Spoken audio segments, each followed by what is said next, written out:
रामगढ़ राज्य के सुंदर जंगलों से घिरे मोतीपुर गांव में अर्जुन नाम का एक युवक रहा करता था। अर्जुन अनाथ था और पेशे से लकड़हारा था।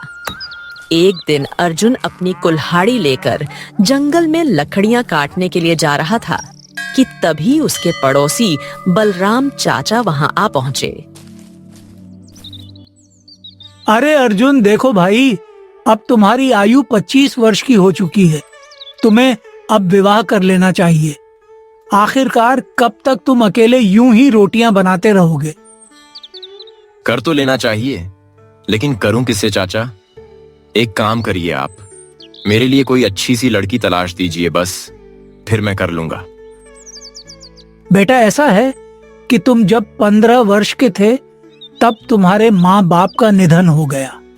माँ और पिता के निधन के बाद तुमने खुद को बड़ी ही हिम्मत से संभाला, जिसकी प्रशंसा करना तो बनता है। और रहा सवाल तुम्हारे लिए लड़की देखने का, तो तुम हमारे गांव में सबसे सुंदर और बुद्धिमान व्यक्ति हो। कभी कभी तो सोचता हूँ कि तुम्हारे योग्य वर कहाँ से तलाश करूं। तुम्हारे योग्य तो कोई राजकुमारी ही मिलनी चाहिए। राजकुमारी? अरे क्या बलराम चाचा, आपकी भी ना मस्ती मजाक करने की आदत गई नहीं? इतना बोलकर अर्जुन जंगल जाता है और वहां से लकड़ियां काटकर बाजार में बेचता है।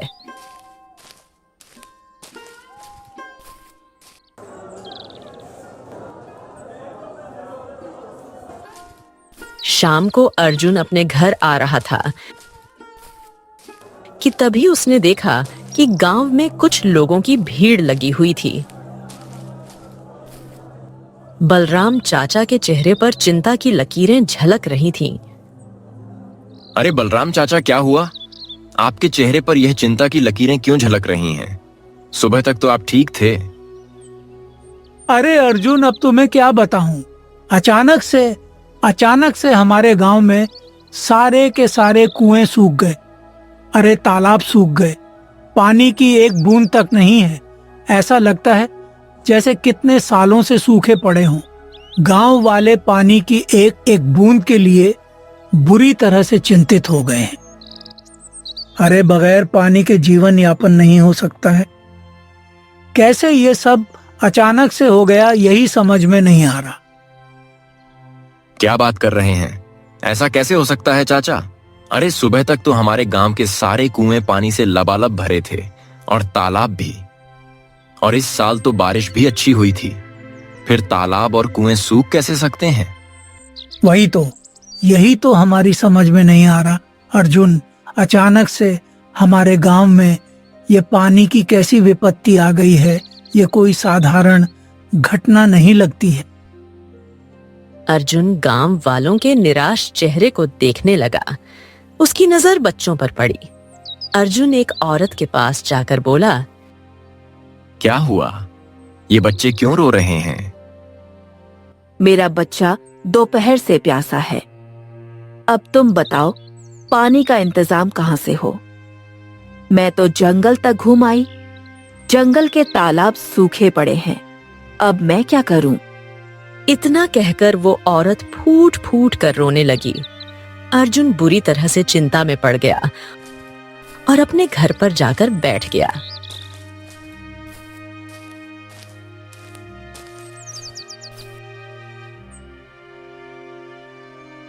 कुछ देर बाद बलराम चाचा वहां पर दोबारा आ पहुंचे।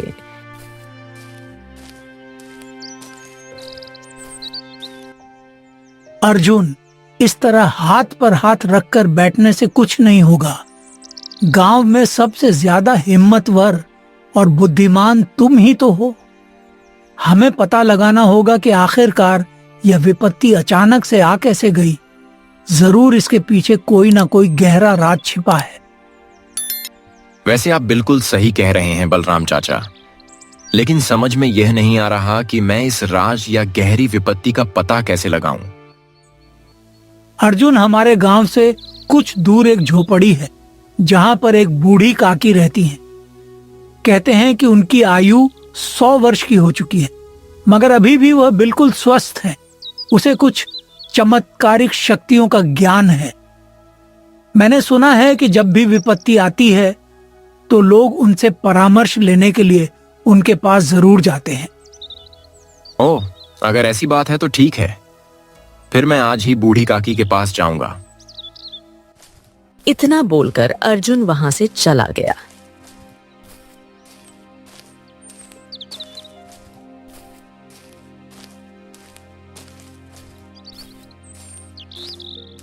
कुछ देर के बाद अर्जुन एक सुनसान इलाके में बनी हुई झोपड़ी के पास खड़ा था। तभी अर्जुन के कानों में झोपड़ी के अंदर से एक औरत की आवाज टकराई। अंदर आ जाओ बेटे। अर्जुन तुरंत झोपड़ी के अंदर प्रवेश कर गया। झोपड़ी के अंदर एक बूढ़ी औरत बैठी हुई थी। अर्जुन उस बूढ़ी औरत को देखकर चौंक पड़ा। मुझे बताया गया था काकी कि आपकी आयु 100 वर्ष की है, परंतु आप तो 50 वर्ष से ज्यादा की लग ही नहीं रही हैं। मैं यहीं पर एकांत में रहती हूँ और जंगल की जड़ी बूटियां खाती हूँ। मुझे कुछ ऐसी जड़ी बूटियों का ज्ञान भी है जिसे खाकर बुढ़ापा बहुत देर से आता है। ये क्या चक्कर है? खैर, मुझे इस बात से कोई मतलब नहीं है। मैं तो आपसे केवल एक मदद मांगने के लिए आया हूँ। कैसी मदद? अर्जुन अपने गांव की सारी घटना बताते हुए बोला। बात यह है कि बच्चे प्यास से तड़प रहे हैं। अगर गांव के सारे कुएं और तालाब सूख जाएंगे तो पूरा का पूरा गांव बर्बाद हो जाएगा। हम जाएंगे कहां? यह कुछ सामान्य घटना नहीं लग रही। इससे पहले ऐसा कभी नहीं हुआ। इसके पीछे कोई गहरा राज छुपा हुआ है। वही तो, मैं वही रहस्य जानने के लिए आपके पास आया हूँ। मुझे पता लगा है कि आपके पास ज्ञान का भंडार है। हाँ, मेरे पास ज्ञान का भंडार तो है, लेकिन सारी बातों का ज्ञान मेरे पास नहीं है। परंतु मैं तुम्हें एक रहस्यमयी पेड़ का पता बता सकती हूँ जो जादुई पेड़ है और इंसानों से बात करता है। उस पेड़ के पास हर जानकारी रहती है। वही तुम्हारे गांव में अचानक हुई विपत्ति का रहस्य बता सकता है। क्या क्या वास्तव में संसार में ऐसा कोई वृक्ष है जो बोल सकता है? हाँ, यह सच है। मेरी बात का विश्वास करो। ओह, तो ठीक है। आप मुझे बताइए वो वृक्ष कहाँ है? यहाँ से घने जंगल में निकल जाओ। घने जंगल में एक नदी पड़ती है। उसे पार करने के बाद एक दूसरे जंगल की सीमा प्रारंभ होती है जिसे कनिष्क जंगल कहते हैं। कनिष्क जंगल में जाकर तुम्हें बोलने वाले वृक्ष को तलाशना होगा। अर्जुन तुरंत उठकर खड़ा हुआ और कहा। तो ठीक है, मैं बोलने वाले वृक्ष को जरूर तलाश करूंगा। इतना बोलकर अर्जुन वहां से चला गया।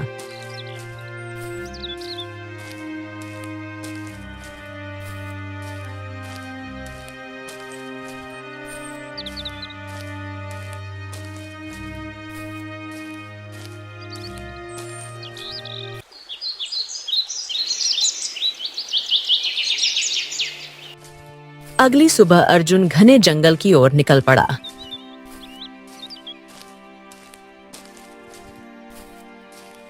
अर्जुन सारा दिन पैदल चलता रहा। शाम तक चलते चलते उसके पास एक नदी आई। लगता है यह वही नदी है जिसके बारे में बूढ़ी काकी ने मुझे बताया था। मुझे इसे पार करना होगा। मेरे शरीर में जान तो नहीं है, लेकिन इसके अलावा और कोई रास्ता भी नहीं है। अर्जुन तुरंत नदी में कूद गया और नदी को पार किया। नदी पार करने के बाद अर्जुन ने खुद को एक दूसरे जंगल में पाया। अर्जुन ने जंगल में चलना शुरू किया। बहुत देर तक चलते चलते वो एक वृक्ष के नीचे बैठ गया और अपने आप से बोला, बाप रे, ये कहां आ गया मैं? ओहो, अब यहां मैं यह जादुई और बोलने वाले वृक्ष को कहां तलाश करूं? अब मैं क्या करूं? तभी एक मायावी पक्षी उसके पास आकर बैठ गई और मनुष्य की आवाज में अर्जुन से बोली, तुम साधारण जंगल में नहीं हो मनुष्य, तुम एक मायावी जंगल में हो। यह बात तुम सही कह रही हो। तुम्हारा बोलना इस बात का प्रमाण है कि मैं वास्तव में एक मायावी जंगल में हूं, वरना तुम मैना पक्षी होकर मनुष्य की आवाज में बात नहीं कर सकती। वो सब छोड़ो, ये बताओ तुम जंगल में क्यों आए हो? अर्जुन सारी घटना बताता है। तो फिर मैं सही समय पर तुम्हारे पास आई हूँ। मैं तुम्हें उस बोलने वाले पेड़ के पास ले जा सकती हूँ। मुझे उसका पता मालूम है। ठीक है, तो फिर मुझे उसके पास ले चलो। तो फिर मेरे पीछे पीछे आओ।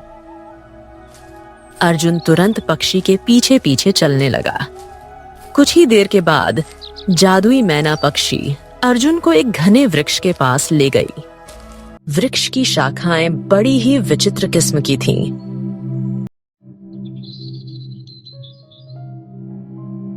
यही वो वृक्ष है, एक जादुई वृक्ष।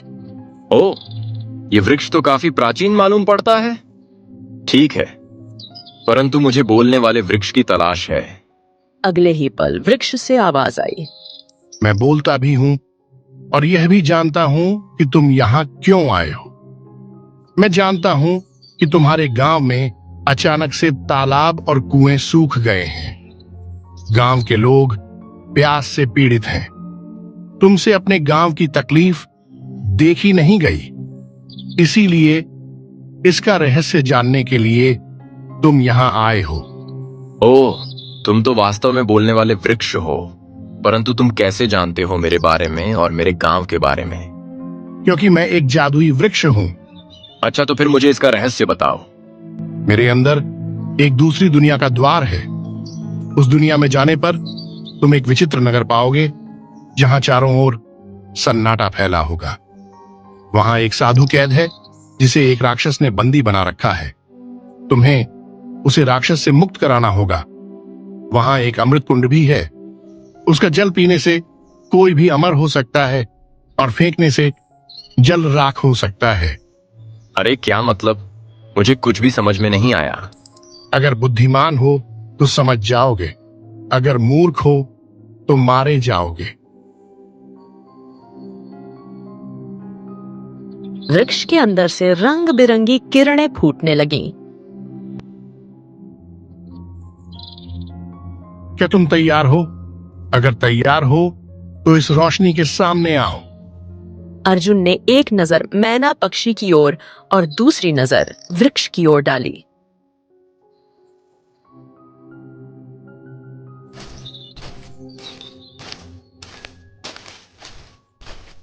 अगले ही पल वो रोशनी के सामने आ गया। कुछ ही देर के बाद वृक्ष ने अर्जुन को अपने अंदर खींच लिया और रोशनी गायब हो गई। अर्जुन ने खुद को एक बड़े ही विचित्र नगर में पाया। चारों ओर सन्नाटा फैला हुआ था। नगर में घर और खेत थे, परंतु वहां कोई मनुष्य नहीं था।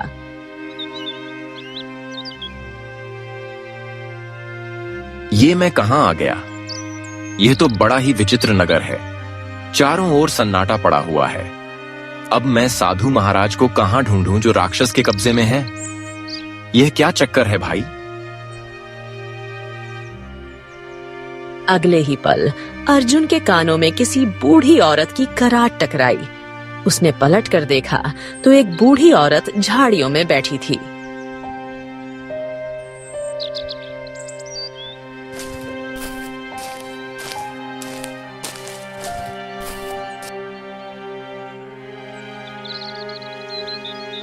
ओ, मुझे तो लगा कि यहाँ कोई मनुष्य नहीं रहता होगा, लेकिन आप हैं। वैसे आप कौन हैं? मैं इस नगर की वासी हूँ। हाँ, ये तो समझ में आ गया, लेकिन यहाँ तो और कोई नहीं है। पहले इस नगर में काफी लोग रहते थे, लेकिन राक्षस ने सबको मारकर खा लिया। उसने ही मुझे अपने जादू की शक्ति से अपाहिज कर दिया। मैं चल नहीं सकती, परंतु मैं जानती हूँ कि राक्षस कहाँ है। तुम यहाँ क्यों आए हो और कैसे आए हो? अर्जुन सारी घटना बताता है।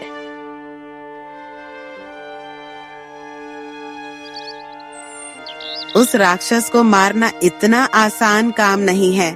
अब उस राक्षस को कैसे मारा जाएगा, यह तो मुझे भी नहीं पता। बस इतना आप बता दो कि वो खंडहर है कहाँ। मैं चल नहीं सकती, तुम मुझे अपने कंधे पर बैठा लो, मैं तुम्हें रास्ता बताती जाऊंगी।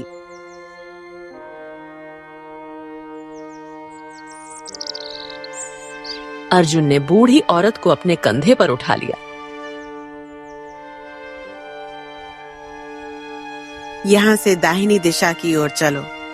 अर्जुन बूढ़ी औरत को कंधे पर बैठाकर उसकी बताई हुई दिशा की ओर चलने लगा।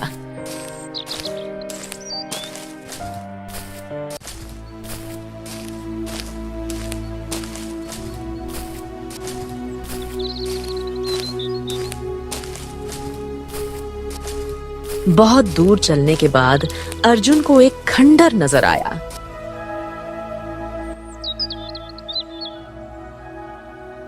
इस खंडर के अंदर साधु है और राक्षस का वास है, सावधान रहना। मैं भगवान के अलावा और किसी से नहीं डरता।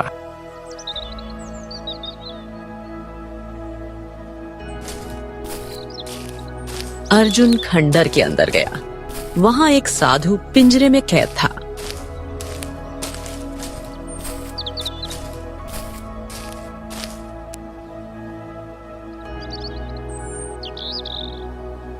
ओ, तुम तो मनुष्य हो, तुम यहाँ कैसे आए? मैं आपको राक्षस के चंगुल से आजाद कराने आया हूँ, साधु महाराज। क्या? अरे मूर्ख, तुम हमें राक्षस के चंगुल से कैसे आजाद कराओगे, जबकि राक्षस तुम्हारे कंधे पर बैठा है? अर्जुन यह सुनकर चौंक गया। तभी बूढ़ी औरत हंसने लगी।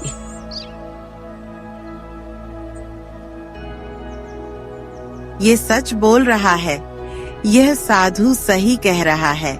जब तुमने इस नगर में सन्नाटा देखा और मुझे देखा, तब भी तुम मुझ पर शक नहीं कर पाए। मैं ही राक्षस हूँ। यह बिल्कुल सही कह रही है। इस नगर में ही राक्षस का वास है। वो राक्षस कभी भी अपने असली रूप में नहीं रहता। कभी पुरुष के रूप में रहता है तो कभी बूढ़ी स्त्री के रूप में रहता है। और यह राक्षस इस समय बूढ़ी औरत के रूप में है, और तुमने इस राक्षस को अपने कंधे पर बैठा लिया है। अचानक अर्जुन को अपने कंधों पर भार बहुत भारी मालूम होने लगा। अब मुझे यह बूढ़ी औरत उतारनी है। अर्जुन बूढ़ी औरत को फेंकने की कोशिश करता है, पर बूढ़ी औरत उसके शरीर से बुरी तरह चिपक गई थी। अर्जुन चाहकर भी उसे अपने शरीर से नहीं हटा पाया। अरे बस करो, उतर जाओ मेरे कंधे से, उतरो। एक ही शर्त पर। कैसी शर्त? यहाँ से कुछ दूर एक अमृत कुंड है। तुम अमृत कुंड से जल निकाल कर लेकर आओ। उस जल को पीने के बाद मैं अमर हो जाऊंगी, और वो जल केवल मनुष्य ला सकता है। तुम्हें जो मैना पक्षी जादुई वृक्ष के पास ले गई थी। वह मैना पक्षी कौन है? मैंने ही उस पक्षी को किसी मनुष्य को फंसाने के लिए वहाँ पर छोड़ रखा है। जादुई अमृत कुंड से अमृत वही ला सकता है जिसके मन में दूसरों के प्रति प्रेम हो और जिसके मन में इंसानियत हो, और वो तुम हो। बोलो, क्या तुम अमृत कुंड से अमृत लेकर आओगे? किसी भी कीमत पर नहीं। अगर मैं ले आऊंगा तो तुम हमेशा के लिए अमर हो जाओगी। तो फिर सोच लो, मैं तेरे कंधे से कभी नहीं उतरूंगी। अर्जुन गहरी सोच में डूब गया।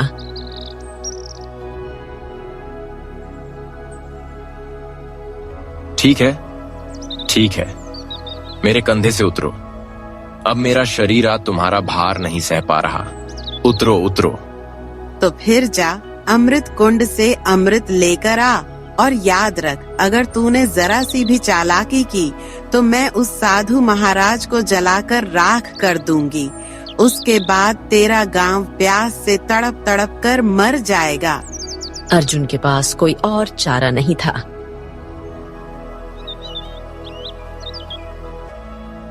ठीक है, साधु महाराज को कुछ नहीं होने दूंगा।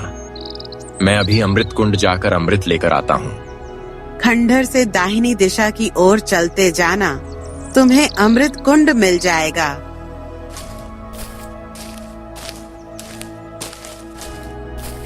अर्जुन तुरंत खंडहर से बाहर निकला और दाहिनी दिशा की ओर चलने लगा। कुछ देर के बाद अर्जुन को एक विशाल तालाब नजर आया जो सुनहरी किरणों से चमक रहा था। हाँ, लगता है यही है अमृत कुंड। तभी अमृत से आवाज आई, हाँ, यही है अमृत कुंड, और मेरे अमृत जल को केवल और केवल वही मनुष्य ले सकता है जो बुद्धिमान हो, दूसरों के प्रति इंसानियत रखता हो और लालच से मुक्त हो। वो जल अपने लिए नहीं बल्कि मानवता की भलाई के लिए ले। याद रखना, अगर तुम्हारे अंदर यह गुण नहीं है तो जैसे ही कलश में जल भरोगे तुम जलकर राख हो जाओगे। अर्जुन गहरी सोच में डूब गया।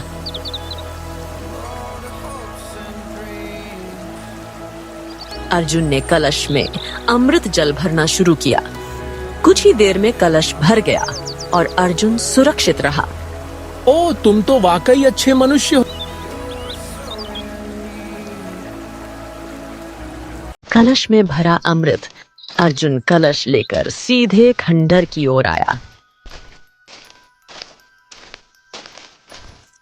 कलश में भरा अमृत सोने की तरह चमक रहा था।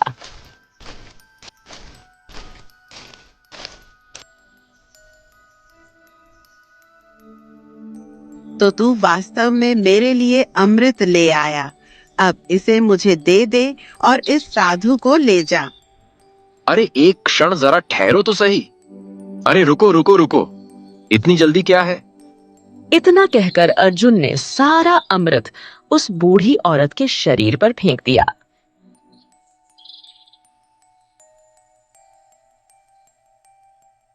ये तूने क्या किया मूर्ख? तूने अमृत जल को व्यर्थ कर दिया। अब दोबारा जा और यह जल लेकर आ, और अगर तूने इस बार कोई हरकत की तो मैं इस साधु और तुझे यहीं जलाकर राख कर दूंगी। इसकी नौबत नहीं आएगी क्योंकि यही तेरा अंत है। अगले ही पल बूढ़ी औरत के शरीर में आग लग गई। वो तड़पती हुई चीखने लगी।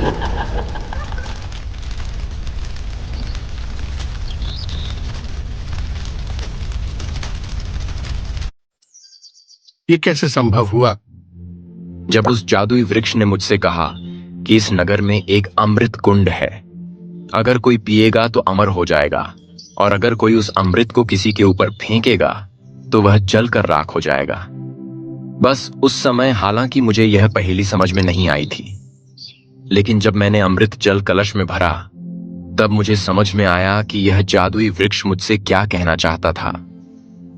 कुछ ही देर में बूढ़ी औरत जलकर राख हो गई और अचानक पिंजरा गायब हो गया। हाँ, तू तो वास्तव में बड़ा ही बुद्धिमान है। साधु महाराज, लेकिन आप तो बहुत ज्ञानी हैं। आप इस राक्षस के चंगुल में कैसे फंस गए? जिस जादुई वृक्ष ने तुम्हें इस नगर में पहुंचाया है, मैं वर्षों से उसी वृक्ष के नीचे तपस्या कर रहा था। कुछ समय पहले यह राक्षस इंसानी रूप धरकर मेरे सामने आया और मेरा शिष्य बनने की इच्छा जाहिर की। मैं तपस्या में मग्न था, उसकी चालाकी को पहचान नहीं पाया, और उसने मनुष्य बनकर मेरी चमत्कारी शक्तियां प्राप्त की और मेरे ही मंत्रों से वृक्ष के अंदर से दूसरी दुनिया का द्वार खोल लिया। फिर मुझे धोखे से यहां कैद कर दिया और अपनी जादुई शक्ति से तुम्हारे गांव के सारे तालाब और कुएं का पानी खत्म कर दिया। ओ, लेकिन ऐसा क्यों किया? क्योंकि उसका असली मकसद अमृत कुंड का जल था। वह जानता था कि अमृत जल केवल वही ला सकता है जिसके मन में इंसानियत और दूसरों के प्रति प्रेम हो।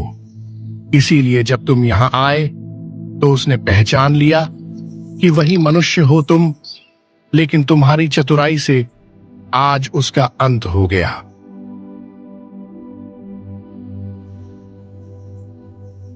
इतना कहकर साधु ने अर्जुन का हाथ पकड़ा और रंग बिरंगी किरणों से दोनों वृक्ष के बाहर पहुंच गए।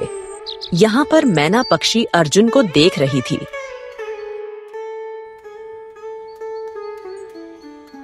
अगले ही पल मैना पक्षी रंग बिरंगी किरणों से एक राजकुमारी में परिवर्तित हो गई। ये अब कौन हो तुम? राक्षस तो कह रहा था कि तुम उसके लिए काम करती हो। हाँ, वो सही कह रहा था। मैं यहाँ घूमने आई थी। अचानक उसने मुझे पकड़कर अपनी जादुई शक्ति से मैना पक्षी में बदल दिया। उसने मेरे ऊपर एक विशेष प्रकार का जादू किया था। उसके सम्मोहन में रहकर मैं उसी के लिए काम कर रही थी, परंतु तुमने उसे मारकर उसका सम्मोहन तोड़ दिया और मैं अपने असली रूप में आ गई। अब मैं तुमसे विवाह करूंगी, क्योंकि तुमने मुझे राक्षस की कैद से मुक्त किया है। अब तुम जा सकते हो अर्जुन। राक्षस मर चुका है। तुम्हारे गांव के तालाब और कुएं फिर से पानी से भर चुके होंगे। जाओ।